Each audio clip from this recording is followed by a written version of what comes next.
প্রথমে মনে হতে পারে সাধারণ কোনো পোশাক, কিন্তু না, থরে থরে সাজানো এইসব পোশাক সাধারণ নয়। এই পোশাকগুলো দেশের নামকরা সব অভিনেতা অভিনেত্রী বা সেলিব্রিটিদের। এই পোশাকগুলো আরও এক কারণে অনন্য, কারণ সেলিব্রিটিরা এইসব পোশাক দান করেছেন মহৎ একটি কাজে। এই পোশাক প্রদর্শনীতে যেসব পোশাক বিক্রি হবে তার সব অর্থ ব্যয় করা হবে দেশের ক্যান্সার আক্রান্তদের চিকিৎসায়।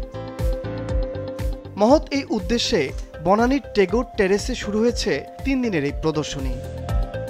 এই উদ্যোগের সাথে রয়েছেন উজালা ফাউন্ডেশন নামের একটি সংগঠন, আর এই সংগঠনের সভাপতি আফরোজা পারভিন উক্ত আয়োজনে যুক্ত হয়ে বলেন, দায়িত্বের জায়গা থেকে আমি ঠিক সেভাবেই দেখতে চেয়েছি যে কোনো না কোনোভাবে উজ্জ্বলা ফাউন্ডেশন প্রত্যেকের জীবনের সাথে জড়িয়ে থাকতে চায়, এবং অবশ্যই খুব কঠিন সময় যে সময়গুলো থাকে সেই কঠিন সময়ে যদি আমরা একটু পাশে দাঁড়াতে পারি, এবং সেই দাঁড়ানোটা হতে পারে খুব ভালো সময় আমরা কারো পাশে নাই থাকতে চাই, কোনো সমস্যা নেই, বাট কঠিন সময় যদি আমরা থাকতে পারি সেটাই হয়তো বা সফলতা বলে মনে করব।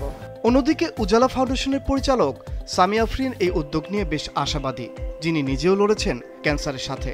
তিনি জানান, সচেতনতা বৃদ্ধি এবং ক্যান্সার আক্রান্ত রোগীদের সাহায্যের জন্য সর্বোচ্চ চেষ্টা চালিয়ে যাবেন। আমার নিজে যখন ক্যান্সার ধরা পড়লো, আজকে 2.5 বছর হয়ে গেছে, আমি ট্রিটমেন্টের মধ্য দিয়ে যাচ্ছি। আমি জানি যে কতটা কষ্টের মধ্য দিয়ে মানুষজন এই দিন পার করছে, বা যার উপরে যায় সে তখন সেটা ফিল করতে পারে। আমাদের সবারই একটা দায়বদ্ধতার জায়গা থাকে যে আমি নিজে ভালো আছি, দ্যাটস নট ইনাফ। হয়তো আমার মতো এরকম অনেকেই সাফার করছে, যাদের সেই ফাইন্যান্সিয়াল জায়গাটা নেই, তারা নিজেদের সলভেন্ট না, নিজেদের চিকিৎসা ব্যবস্থাও তারা হয়তো করতে পারছে না। সেই জায়গা থেকে আমার একটা ভাবনা আসা যে why not we can contribute from our self, আমরা নিজেদের জায়গা থেকে কতটুকু করতে পারি। এই সাথে তার এই ছোট্ট উদ্যোগটাও কিন্তু দেখা যায় একটা বড় কন্ট্রিবিউশন হয়ে সমাজে কারো জীবন বাঁচাতে সাহায্য করবে। 20 মার্চ থেকে শুরু হওয়া এই বিশেষ পোশাক প্রদর্শনী চলবে 22 মার্চ পর্যন্ত।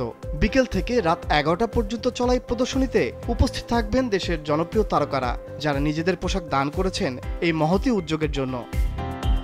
তানভীর আহমেদ, মাছরাঙা টেলিভিশন।